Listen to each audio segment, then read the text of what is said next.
बात बच्चों अब हम करेंगे अन्याय के खिलाफ लड़ाई पाठ का अभ्यास। अगर वाक्यांश के लिए एक शब्द या वाक्य शुद्धिकरण। अब इसमें है व्याकरण कार्य। इसमें हम पढ़ेंगे वाक्यांश के लिए एक शब्द या फिर शब्द वाक्यों को शुद्ध करना। सबसे पहले प्रश्न है, नीचे दिए गए वाक्यों और शब्दों को ध्यान से पढ़िए। जो दूसरों के अधीन हो इनको कहते हैं पराधीन। दूसरों के द्वारा की गई सहायता सहयोग। न्याय के अनुसार कार्य न करना अन्याय। गुप्त संदेश देने वाला गुप्तचर। जो देश के लिए शहादत दे शहीद। बच्चों ये आपने अपनी ग्रामर की नोटबुक में भी नोट करना है और ऊपर हेडिंग लिखनी है वाक्यांश के लिए एक शब्द। इसके बाद है निम्नलिखित वाक्यांश के लिए दिए गए विकल्पों में से सही शब्द छांट कर घेरा लगाइए। जिसकी उपमा न हो। अब जिसकी हम उपमा ही नहीं कर सकते उसको हम क्या कहते हैं? अनुपम।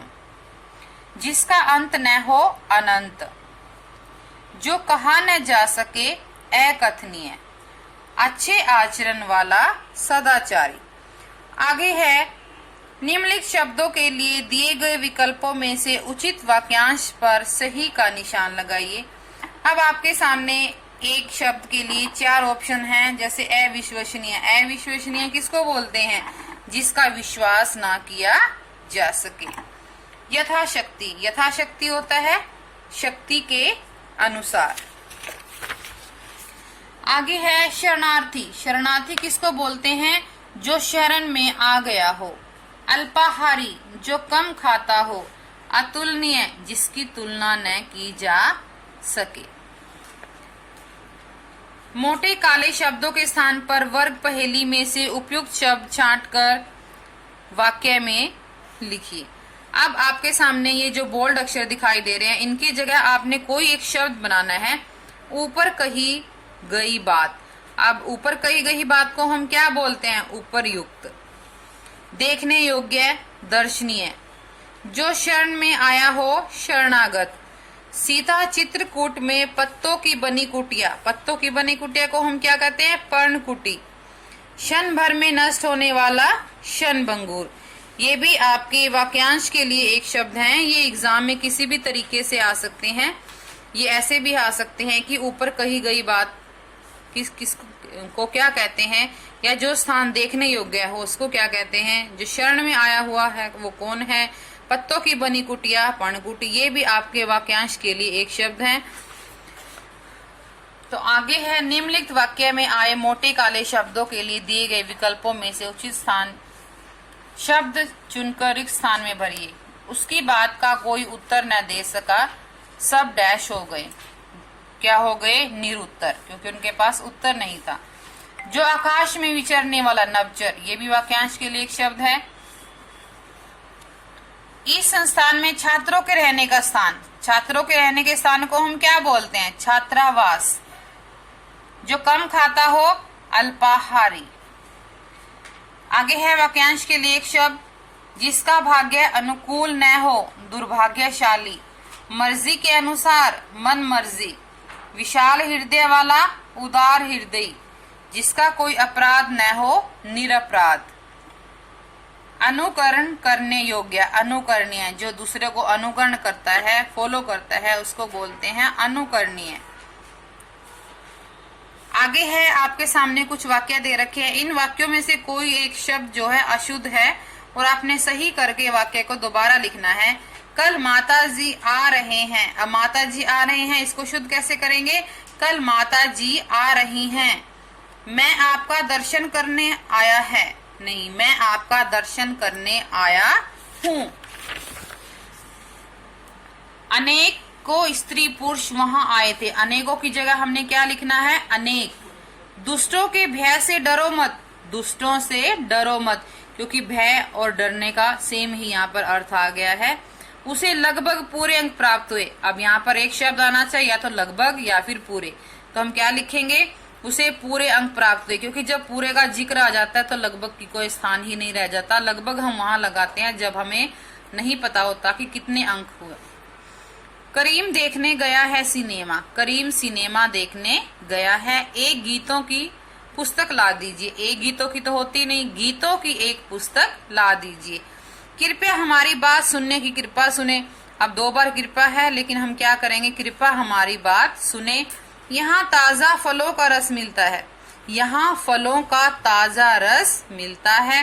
रोगी को काटकर सेब खिलाओ। नहीं, रोगी को नहीं काटना, सेब काटकर रोगी को खिलाओ। अब हैं एक ही वाक्य के 4 ऑप्शन दे रखे हैं। जो वाक्य आपको सही लगता है उसके सामने सही का निशान लगाना है।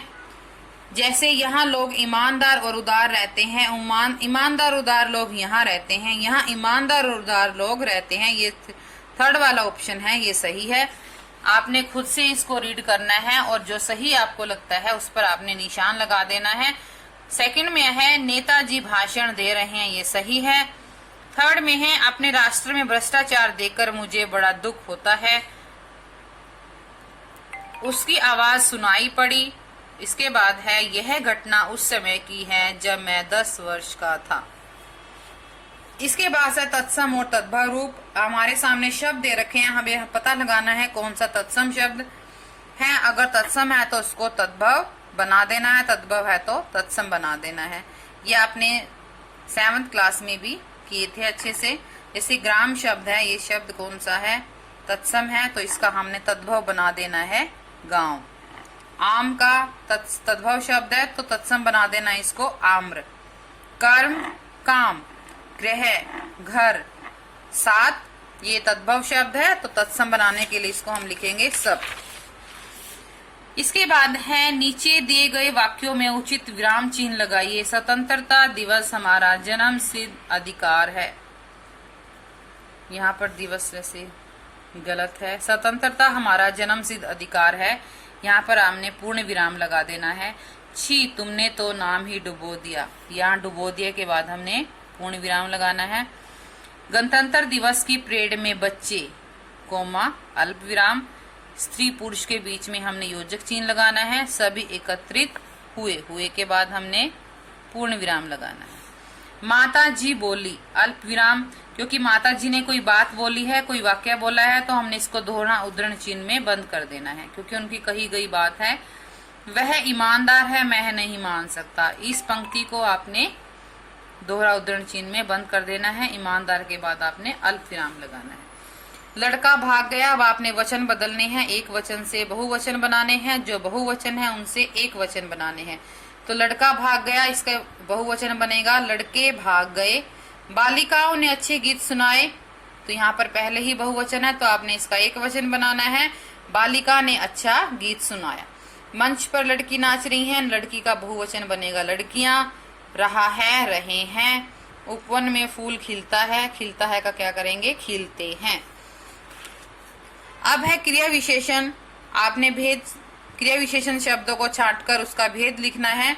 जैसे सबसे पहले है बच्चे धीरे धीरे चल रहे हैं। धीरे धीरे क्या होता है, रीतिवाचक क्रिया विशेषण। गुरुजी अभी, अभी समय के बारे में बताया तो कालवाचक क्रिया विशेषण। गाड़ी प्लेटफॉर्म पर अचानक आ गई, ये है रीतिवाचक। इसके बाद है मैं जितना खाता हूँ, जितना आ गया यहाँ पर परिमाणवाचक। शीघ्र कालवाचक।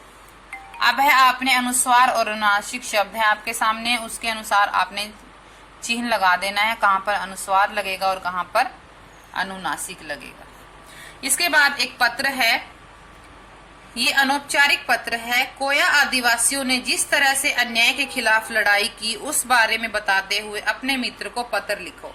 अब जो चैप्टर हमने पढ़ा है कि कोया आदिवासी थे जो, उन्होंने अन्याय के खिलाफ लड़ाई लड़ी थी, क्योंकि अंग्रेज उन पर अन्याय करते थे, तो उन्होंने उनके खिलाफ लड़ाई की। तो आपने इसको अपने मित्र को एक पत्र लिखना है इस कहानी को बताते हुए। तो मित्र को पत्र लिखना है, इसलिए अनौपचारिक पत्र है। तो हम क्या करेंगे, सबसे पहले कैसे शुरू करते हैं अनौपचारिक पत्र। परीक्षा भवन क ख ग नई दिल्ली, क ख ग आपका विद्यालय का नाम लिखा गया है यहाँ पर। इसके बाद हम दिनांक लिखेंगे, फिर अपने मित्र के लिखेंगे, प्रिय मित्र जो नाम है यहाँ लिखेंगे। उसके बाद सादर नमस्ते। आपने पत्र को शुरू करना है, मैं स्वयं कुशल रहकर आशा करता हूँ कि तुम भी स्वस्थ एवं प्रसन्न होंगे। मैं तुम्हारी कुशलता की कामना करता हूँ। मित्र, कोया आदिवासियों ने अंग्रेजों के अन्याय के खिलाफ जिस तरह लड़ाई की उसे मैं पत्र में यथावत लिख रहा हूं। अब आपने पत्र लिख देना है कि किस प्रकार अंग्रेजी सरकार ने वहां पर सड़कें बनानी शुरू की। कोया आदिवासियों का साथ किसने दिया था? राजू ने। तो उनके सहयोग से कोया आदिवासियों ने अंग्रेजों के खिलाफ लड़ाई लड़ी। इसके बाद पूरा पत्र यहाँ पर लिख देना है और अंत में आपने लिख देना है तुम्हारा मित्र यरल। कुछ भी आप क ख ग लिख सकते हो। यहाँ पर अपनी कहानी के माध्यम से पूरा पत्र लिखना।